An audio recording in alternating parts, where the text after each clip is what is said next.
8వ కీర్తన ఎన్నుకున్నాం, లేక మనం వరుసగా 1వ కీర్తన నుండి ధ్యానిస్తూ వస్తున్నాం. ఇది 8వ రోజు. ఈరోజు 8వ కీర్తన మనం ధ్యానించబోతున్నాం. ఇది కూడా దావీదు కీర్తనే. కీర్తిత్రాగమును బట్టి పాడదగినది. యెహోవా మా ప్రభువా, ఆకాశములలో నీ మహిమను కనుపరచువాడా, భూమి అందంతటా నీ నామము ఎంత ప్రభావము గలది. యెహోవా మా ప్రభువా, ఆకాశములలో నీ మహిమను కనుపరచువాడా, భూమి అందంతటా నీ నామము ఎంత ప్రభావము గలది. మనం వేకువనే లేచినప్పుడు ఆకాశాన్ని చూడలేకపోతున్నాం. మా సిటీస్లో, మీరు పల్లెటూరులో ఉంటే చాలా ధన్యులు. కొద్ది కాలం నేను కూడా పల్లెల్లో, కొండల్లో నివసించాను. వేకువనే ఆ పిట్టలు సందడి చేస్తుండగా, కూతలు కూస్తుండగా, తెల్లవారుతుండగా, ఆ ఉదయించే సూర్యుడు, ఆ ప్రకాశవంతమైనటువంటి ఆ యొక్క ఏదో చక్కగా కడిగేసినటువంటి వాతావరణంగా ప్రశాంతంగా ఉన్న ఆ సమయంలో ఈ ఆకాశాలను సృష్టించిన దేవుడు ఎంత గొప్పవాడు, ఎంత అందంగా ఈ సృష్టిని అలంకరించిన వాడు ఎంత గొప్పవాడు అని మనం ప్రభువుని స్తుతించగలుగుతాం. కానీ ఈ రోజుల్లో గదులకే పరిమితమైపోయిన మనం, మనుషుడు తాను చేసుకున్న దాన్నే చూచుకుంటూ దేవుడు చేసిన సృష్టి యందు ఆనందించలేకపోతున్నాడు. పిక్చర్స్ చూస్తున్నామంటారేమో, ప్లాస్టిక్ చెట్లు పెట్టుకున్నామంటారేమో, కానీ ఆ చల్లటి వాతావరణంలో ఏసీ రూమ్లో ఉన్నదానికంటే ఉదయకాలంలో ఆ చక్కటి సూర్య వెలుగులో ఆ సూర్యరశ్మి మన మీద పడుతున్నప్పుడు మనకి ఎంత ఆరోగ్యమో, ఆనందమో, ఎంత ఆశీర్వాదమో తెలుసా. మరి మీకు ఒక బాల్కనీ ఉంటే కనీసం బయటికి వెళ్ళి ఆకాశాన్ని చూడండి. వేకువని లేచినప్పుడు పడక వదిలిపెట్టి బయటికి రండి, వరండాలోకి రండి. ప్రభువును, ఆయన సృష్టిని, ఆయన ఔన్నత్యాన్ని గుర్తించినట్లు కొంచెం విశాలమైన ఈ ప్రపంచాన్ని మనం దృష్టించినట్లు మనం సిద్ధపడాలి. దావీదుకి గొప్ప భాగ్యం దొరికిందండి. ఎందుకంటే దావీదు గొర్రెల కాపరిగా తన కెరియర్ ప్రారంభించాడు. మహారాజయ్యుడు తర్వాత కొంచెంలో చిన్న విషయాల్లో దేవుణ్ణి స్తుతించడం నేర్చుకున్న వారిని దేవుడు కొండ మీదకి ఎక్కిస్తాడు. దావీదు పచ్చిక బయలుల్లో గొర్రెలు మేపుకుంటూ ఆ విశాలమైన ఆకాశాన్ని, ఆ చెట్లను, ఆ పక్షుల్ని, ఆ పుష్పాలని, కొన్ని స్థలాల్లో ఊటీ, కొన్నూరు లాంటి స్థలాల్లో కూడా కొంతకాలం నేను నివసించాను సేవ నిమిత్తం. ఆ ఊటీలో చాలా చల్లగా ఉంటుంది, కానీ కొన్నూరులో ఆ రంగురంగుల ఒక సీజన్లో రంగురంగుల పుష్పాలు, అవి వెదజల్లే సువాసనలు, స్ప్రే కొట్టుకోకర్లేకుండానే ఎంత ఉల్లాసంగా ఉంటుందో మనసుకి. దావీదుకి ఆ భాగ్యం దొరికింది. దావీదు బెత్లెహేము గ్రామస్తుడు కదా. యెరూషలేము పట్టణము, బెత్లెహేము గ్రామము పక్కనే ఉన్న ఒక చిన్న గ్రామం బెత్లెహేం. సో దావీదు దేవుణ్ణి స్తుతించడం నేర్చుకున్నాడు. దావీదు కీర్తనలో చాలా కీర్తనలు ప్రభువును స్తుతించటమే ఉంది అక్కడ.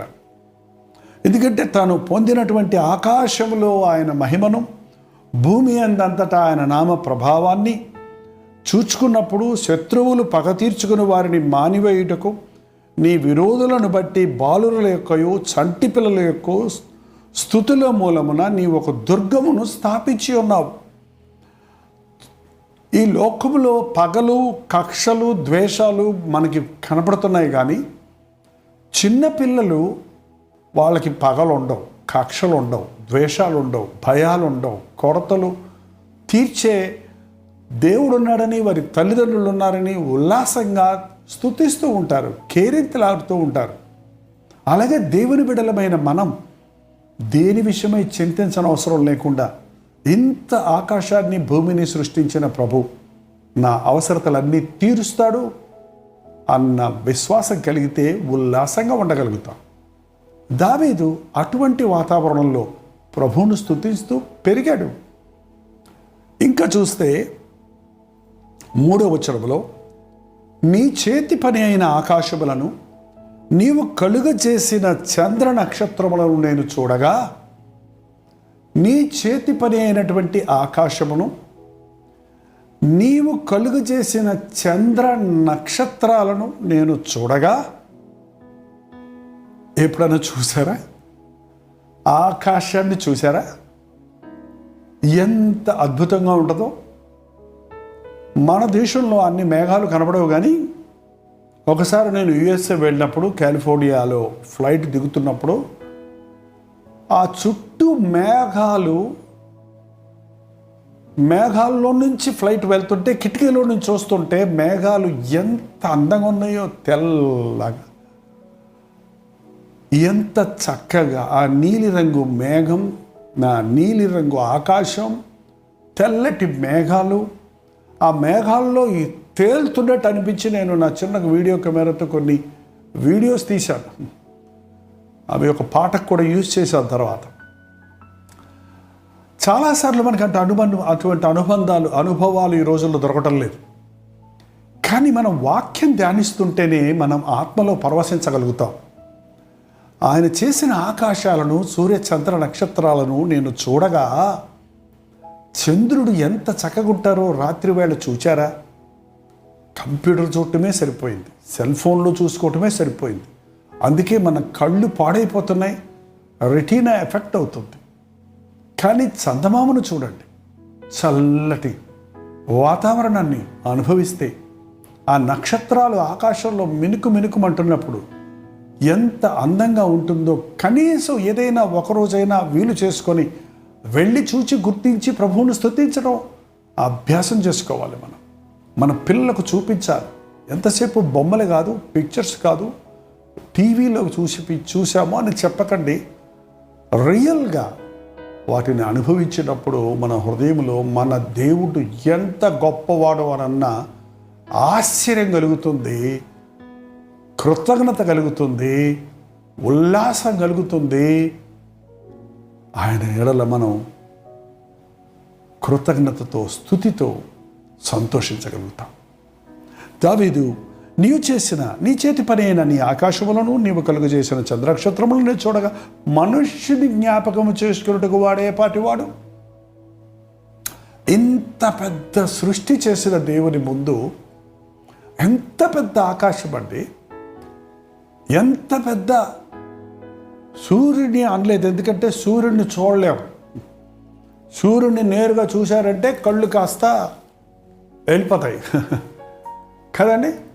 సూర్యుడు వెలుగు 60 మిలియన్ల 6,000 ఫారెన్ హీట్. మనం 60 క్యాండిల్ బల్బే చూడలేము. అంత ప్రకాశమైన ఆ వెలుగు కిరణాలు మనం చూడలేము. సూర్యుడు భూమి కంటే 100 రెట్లు పెద్ద. మనం చిన్నది చూస్తున్నాం సూర్యుడిగా, కానీ భూగోళము కంటే సూర్యుడు 100 రెట్లు పెద్దగా ఉన్నాడు. మరి అంత చిన్నగా ఎందుకు కనపడతాడంటే అంత దూరంలో ఉన్నాడు. ఒక నిమిషానికి 1,86,000 మైళ్ళ వేగంతో వెలుగు కిరణాలు ప్రసరిస్తూ ఉన్నాయి. 1,86,000 మైళ్ళ వేగంతో ఒక సెకండ్కి, ఒక నిమిషానికి వెలుగు కిరణాలు ప్రకాశిస్తున్నాయి. సూర్యుడి దగ్గర నుండి అంత వేగంతో భూమికి సూర్యరశ్మి చేరాలన్నా కనీసం 8 నిమిషాలు పడుతుందంటే, అది ఒక సెకండ్కు 1,86,000 మైళ్ళు అంటే ఆ 8 నిమిషాలంటే మీరు క్యాలిక్యులేట్ చేసుకుంటే ఎంత దూరంలో 93 మిలియన్ల మైళ్ళ దూరంలో సూర్యుడు ఉన్నాడు. అసలు ఊహించగలమా? అంత పెద్ద సూర్యుడు, ఇంత పెద్ద భూగోళం, ఇంకా ఎన్నో, ఇంత పెద్ద చంద్రుడు. చంద్రుల్లో ఉందామని చంద్రుల్లోనికి వెళ్ళారు కదండి, ర్యాకెట్స్లో వెళ్ళారు. అక్కడ ఉందామని కొంతమందిని అక్కడికి పంపించేద్దామని ప్రయత్నించారు. కానీ అక్కడ ఉన్న విచిత్రం ఏంటంటే, పగలేమో 100 డిగ్రీలు మసిలిపోయేటువంటి వేడి ఉంటుంది, రాత్రి ఏమో పిడసగట్టిపోయే -180 డిగ్రీస్ ఫారెన్హీట్ అది కోల్డ్ ఉంటుంది, గట్టగట్టిపోతారు. మనుషుడు బతకలేరు, ఏ జీవి బతకలేదు అక్కడ. చెప్పాలంటే దేవుడు ఈ భూలోకంలో ఉన్న మనకు సమశీతలం కలిగి జీవించడానికి, ప్రాణవాయువు కలిగి జీవించడానికి అనుకూలంగా ఉండాలని దేవుడు యూనివర్స్ అంతా చేశాడు. అవన్నీ వాటి పరిధిలో తిరుగుతుంటే భూమి తన చుట్టూ తాను తిరుగుతూ సూర్యుని చుట్టూ తిరిగి వస్తుంది. ఒక సంవత్సరం 365 రోజుల్లో ఒక్కసారి తిరుగుతుంది. తన చుట్టూ తాను తిరిగితే ఒక రోజు అవుతుంది. సూర్యుడు చుట్టూ తిరిగి వచ్చేటప్పటికి ఒక సంవత్సరం అవుతుంది. ఊహించగలరా? మనం నివసించే భూలోకము 6600 మిలియన్ టన్నుల బరువు ఉందండి. 6600 మిలియన్ టన్నుల బరువు ఉంది. శూన్యంలో వేలాడుతుంది. 66,600 మైళ్ళ వేగంతో తిరుగుతుంది. మనం హాయిగా కూర్చొని ఉన్నాం. మనం భూమి, ఈ భూమి, ఈ సృష్టి, ఈ అనంతమైన దేవుని గురించి ఇంకా వివరంగా వెళ్ళేవాడు. Science is not contradicting the Bible అండి. బైబిల్ సైన్స్ చదివేవాడు బైబిల్ నమ్మాల్సిందే. ఎందుకంటే బైబిల్లో ఉన్న విషయాలే ఏనాడో సృష్టించిన సృష్టే ఈరోజు మనుషుడు కనుగొంటున్నాడు. వీటన్నిటితో పోల్చుకుంటే మనుషుడు ఒక లిల్లీ పుట్లాగా ఉన్నాడంతే. అంతెందుకు, ఒక ఏనుగు ముందు నిలబడితే మనం ఎంత ఉన్నాం చెప్పండి. ఇంత పెద్ద సృష్టి ముందు నీవు మనుష్యుని జ్ఞాపకం చేసుకున్నటకు వాడే పాటివాడు. ఎందుకు నేను దేవునికి నమ్మాలి? ఎందుకు నేను దేవుణ్ణి అడగాలి? ఎందుకు నేను దేవుణ్ణి నమ్ముకోవాలి? ఎక్కడున్నాడు దేవుడిని అడిగేవారు ఒక్కసారి మీ మనోనేత్రాలు కళ్ళు తెరిచి చూడండి, సృష్టిని చూడండి, ఆయన చేసిన కార్యాలు చూడండి, నిన్ను సృష్టించిన విధానం చూసుకో. ఎంత అద్భుతంగా దేవుడు మనల్ని సృష్టించాడు. ఈరోజు మనుష్యుడికి టైం లేదు దేవుణ్ణి వెతకడానికి. ఈరోజు మనుషుడు సమయం దేవుని కొరకు కేటాయించడం లేదు తన బ్రతుకులో. కనీసం ఉదయకాలమైనా, కనీసం ఒక 30 నిమిషాలైనా ఆయన మాటలతో మన జీవితం ప్రారంభిస్తే దినమంతట్లో ఆయన ప్రేమను గురించి, ఆయన అద్భుత కార్యాలను గురించి, మన కన్నులకు కనబడినటువంటి ఆయన ప్రభావాన్ని గురించి మనం గుర్తించగలుగుతాం. నమ్ముతున్నారా? నిన్ను ఇంత పెద్ద నరుని, మనుష్యుని జ్ఞాపకము చేసుకున్నటకు వాడు ఏ పాటి వాడు, నీవు నరపుత్రుని దర్శించుటకు వాడు ఏ పాటి వాడు. ఇంత సృష్టి, ఇంత యూనివర్స్, గ్యాలక్సీ చూస్తే ఎంత పెద్దదుందో. వీటన్నిటి మధ్యలో మనుషుడు చూడాలంటే చాలా చిన్నవాడుకున్నాడు. ఈ భూమిలో భూమి యొక్క వైశాల్యత 51 పద్దులు 58 కోట్ల చదరపు మైళ్ళ విశాలం ఉందండి. కానీ మనుషుడికి ఇప్పటికీ 3% మాత్రమే దాన్ని ఆక్రమించుకున్నాడు మనుషుడు. ఇంత పెద్ద భూగోళంలో ఇండియా ఎక్కడుంది? యూరప్ ఎక్కడుంది? నీ రాష్ట్రం ఎక్కడుంది? నీ దేశం ఎక్కడుంది? నీ ఊరు ఎక్కడుంది? నీ ఇల్లు ఎక్కడుంది? నీ ఇంట్లో ఉన్న నువ్వెక్కడున్నావు? ఆలోచించగలవా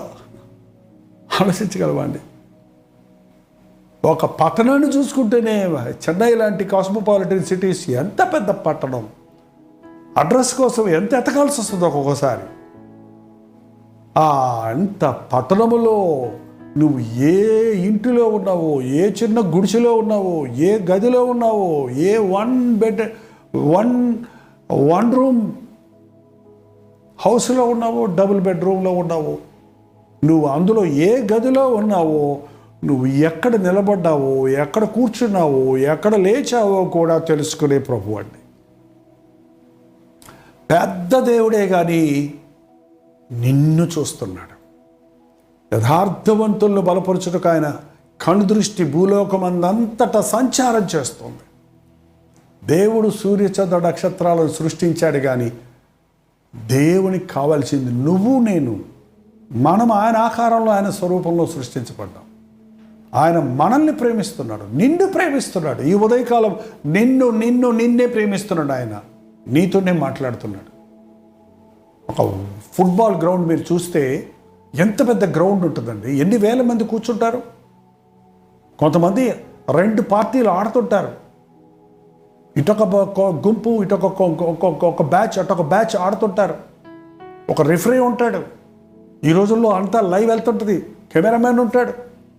అంటే చాలామంది వీక్షిస్తుంటారు, ఆడుతుంటారు, చూస్తుంటారు, కామెంటరీ చెప్తుంటారు. అందరూ దేన్ని చూస్తారు? మనుషుల్ని చూస్తారా? రిఫరీని చూస్తారా? ఆడుతున్న ఆటగాళ్ళని చూస్తారా? వాళ్ళు ఎంత పొడుగున్నాడు, ఎంత ఎత్తున్నాడు, ఏ రంగు ఉన్నాడు, ఏ డ్రెస్ వేసుకున్నారని చూస్తారా? ఏం చూస్తారు చెప్పండి? అందరి దృష్టి ఆ ఫుట్బాల్ మీద ఉంటుంది. ఆ బంతెట్టిపోతే అందరూ ఆడేవాళ్ళు, చూచేవాళ్ళు, చెప్పేవాళ్ళు, కెమెరామ్యాన్ అందరి దృష్టి ఆ బంతి మీదే ఉంది. ఈ యూనివర్స్ ఎంత పెద్దదైనా, ఎన్ని గ్రహాలున్నా, ఎన్ని నక్షత్రాలున్నా, ఎంత గ్యాలక్సీ ఉన్నా, దేవుని దృష్టి భూగోళం మీదే ఉంది. ఈ భూగోళంలోనే మానవుడు ఉన్నాడు. ఈ భూగోళంలోనే దేవుడు తాను సృష్టించుకున్న తన ఆకారంలో, తన రూపంలో చేసుకున్న నువ్వు నేను ఉన్నాం. ఆయన దృష్టి అంతా కూడా ఈ భూమి మీదే ఉంది. ఈ భూమిలో ఉన్న నీ మీదనే ఉంది. నీ కదలికలు, నీ భవిష్యత్తు, నీ జీవితం ఆయనకి అవసరం. నిన్ను ఆయన రాజ్యంలో ఉంచాలని, ఈ భూలోకంలో నిన్ను పరిశుద్ధపరచడానికి, నిన్ను సృష్టించిన సృష్టికర్త కూడా ఉన్నాడని జ్ఞాపకం చేయడానికి ఆశపడుతూ ఉన్నాడు. దావీదు ఇది గ్రహించాడు కాబట్టి, బాలుడిగా తన జీవితాన్ని దేవునికి అప్పగించుకున్నాడు కాబట్టి, నేను ఎక్కలేనంత ఎత్తైన కొండకు నన్ను ఎక్కించు అని అతడు చేసిన ప్రార్థనకు జవాబుగానే ఆ ఎదురుగుండా కనబడే కొండల్లో ఉన్న ఆ యెరూషలేము పట్టణంలోని సీయోను కొండ మీద చక్రవర్తిగా హెచ్చించబడ్డాడు. నీ నిమిత్తమే నేను కలిగి ఉన్న ఆలోచనలు మేలైనవే కానీ అవి హానికరమైనవి కావు అన్న ప్రభు ఈరోజు నిన్ను చూస్తున్నాడు. నీ బైబిల్ పట్టుకొని నీవు ఆయన్ని వెతుకుతుంటే నీవు సృష్టి అంతా చూడక్కర్లేదు. నువ్వు ఇప్పుడు యాత్రలకు వెళ్ళక్కర్లేదు. నువ్వు శిలలకో, గోపురాలకో, గుడులకో వెళ్ళి ఆయన్ని వెతకక్కర్లేదు. ఆయన ఇప్పుడు ఆలయాల్లో ఉండేవాడే కాదు. ఆయన నీతోటే ఉన్నాడు. ఆది యందు వాక్యముండెను, వాక్యము దేవుడై ఉండెను, వాక్యము దేవుని యొద్ద ఉండెను, వాక్యము దేవుడై ఉండెను. ఆయన్ని వెతికేవాడు పరిశుద్ధ గ్రంథాన్ని చదువుతుంటే అద్భుతమైన కనువిప్పు కలుగుతుందండి. అందుకే మీ దినచర్యను లోక పుస్తకాలతో, లోక న్యూస్తో, లోక విషయాలతో, సమస్యలతో కాక దేవుడితో ప్రారంభించండి. దినమంతా దీవించబడతారు. నేను చాలా చిన్నవాడిని. I'm just nothing, but my God is great. నావన్నీ నీవి, నీవన్నీ నావి. ప్రభా, నేను నీ సొత్తు అని నీవు అప్పగించుకో. ఇంక నీవు దిగులు పడాల్సిందేముంది? నువ్వు భయపడాల్సిందేముంది? నువ్వు చింతించవలసి ఏముంది? నీ మీద దృష్టి ఉంచి నీకు ఆలోచన చెప్తానన్న ప్రభు ఈ దినమంతట్లో నిన్ను నడిపిస్తాడు. నీ బ్రతుకంతట్లో తోడుంటాడు. ఆయన వాక్యాన్ని చదవండి, ధ్యానించండి, ఆశీర్వదించబడతారు. చిన్న ప్రార్థన చేసుకుందాం. పరిశుద్ధుడ, ప్రేమగల తండ్రి, నీవు చేసినటువంటి ఆకాశ మహాకాశములను, చంద్ర నక్షత్రములను మేము చూడగా నరమాత్రులమైన మేము ఏ పాటి వారిమయ్యా? ఏమి లేని వాడినైనా నేను ఎంతటి వాడినయ్యా? నన్నెంతగా ప్రేమించి నా కొరకు పరలోకము నుండి దిగివచ్చి ఆ కలువరి సిలువలో ప్రాణమిచ్చిన ప్రభువుగా ఉన్నావని నమ్ముతున్నానయ్యా. నా ఆత్మ నరకములో అల్లాడకూడదని, నేను నీతో పాటు యుగ యుగములు తరతరములు జీవించాలని, నా మీద దృష్టి ఉంచి నన్ను ప్రేమించి నా కొరకు బలైన ప్రభువా, నిన్ని వీక్షిస్తున్నాను నాయన, నీ వైపే చూస్తున్నానయ్యా. ఈ లోకము, ఈ లోకాశలు, ఈ లోక కార్యాలన్నీ అనిత్యములని, నిత్యమైన దేవుడిగా నీవు ఉన్నావని, ఈ భయంకరమైన పాపభూయిష్టమైన ఈ లోకంలో నీ సహాయం లేకుండా, నీ తోడు లేకుండా, నీ సాక్షిగా బ్రతకలేరని ఈ ఉదయకాలము నీ ఎదుట సాగిలపడుతున్నాను. మా ఒక్కొక్కరికి నీవు తోడుండయ్యా. నాకెవరున్నారు, నాకెవరు లేరే, నాకేముంది, నాకేమీ లేదే, నేనేం చేయాలి అని ఆవేదనతో ఈ వేకువ జామున దినచర్యకు ప్రారంభిస్తూ ముందుకు సాగుతున్న వారితో నీవు మాట్లాడయ్యా. నేనున్నాను, దిగులు పడకు, భయపడకు, నీకు నేను తోడై ఉంటాను, నీ చేయి పట్టుకొని నడిపిస్తాను, నీ కొరకే ఈ సర్వాన్ని సృష్టించాను, నీవే నా సొత్తు అన్న విశ్వాసము, వాగ్దానాలు మా ఒక్కొక్కరికి దయచేయి నాయన. విడువను ఎడబాయనన్న దేవుడు నాకు ఉన్నాడని, ఎటువంటి పోరాటములు, ఎటువంటి వ్యాధి బాధలు, శోధనలు మేము ఈ రోజంతటిలో ఎదుర్కొనవలసి వచ్చిన జయశీలుడైన ప్రభువు నాకున్నాడన్న విశ్వాసముతో సాగుటకు, ఈ దినమంతటిలో నీ సన్నిధిని అనుభవించుటకు మా ఒక్కొక్కరికి సహాయము చేయమని, ఎక్కడెక్కడి నుండి ఎవరెవరు ఈ లైవ్లో ఏకీభవిస్తున్నారు వారందరూ నీ ఆత్మచేత అభిషేకించబడి సర్వ సత్యములోనికి నడిపించుటకు పరిశుద్ధాత్మను మా మీద కుమ్మరించమని యేసు క్రీస్తు నామములో అడుగుచున్నాము తండ్రి, ఆమేన్.